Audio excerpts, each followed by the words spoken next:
Hi, so this is going to be a tutorial for Musicbutler for adding offline libraries to Musicbutler.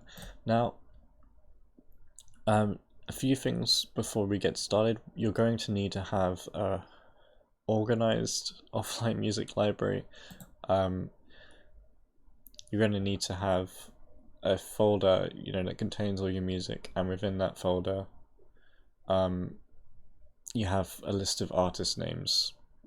Okay, so just to get that out of the way. So when you're adding music to Musicbutler, you can do it via Apple Music and Spotify, but if you don't use any of those particularly that much, like I don't really, I have an offline music library that I use most often, then there are a few options for you. You can oh, by the way, if you have iTunes, you can just import the iTunes XML, but this tutorial assumes that you don't use iTunes, you use some other program.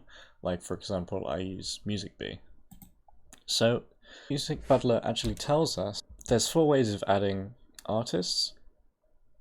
Now, the one we're interested in is the comma-separated one, because that's going to allow us to add every single artist from our library in one go, because otherwise it's going to be very tedious. So that's the point of making this program, because obviously you could manually go through and add each of these ones, but depending on how many artists you have, that might take you all day. It's not a great use of your time. So yeah, so we're interested in the comma separated one, and also you've got to add 2 square brackets before your list of artists, which is not a big deal, but we can also do that in Python as well. So first step is to import the OS module and work out where your music is. So get your music path. Okay, so that's pretty simple. I don't think I need to explain that too thoroughly. Subfolder paths equals f.path for f in os.scan directory music path if f is a directory. Basically, this is just checking that it's a valid directory, and then it's scanning each item within the directory. It's grabbing all the subfolders, all the subfolder paths specifically. So an example of an item in that list would be if we just grab this here, and let me just mute this so it's not in the way. So an example of a subfolder path would be this, but obviously we're not interested in this bit here. We're only interested in the actual artist name, which is obviously a string. So that's what we do here. We get rid of we basically split by these backslashes, and the last item in the split list will just be the artist name. So we want to grab that, and that's a new list of every artist. So we've now got a list of artists, which is brilliant. That's exactly what we need. So now finally the only thing we need to do is obviously the 2 square brackets, if you remember, that Musicbutler specifically asked us to add in our list. So we add that first, and then we'll simply join every item within the subfolder names with a comma. So they comma separated. And now,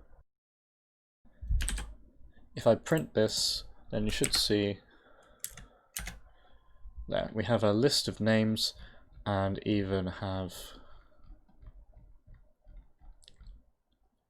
here the square brackets at the start, which is brilliant, exactly what we needed.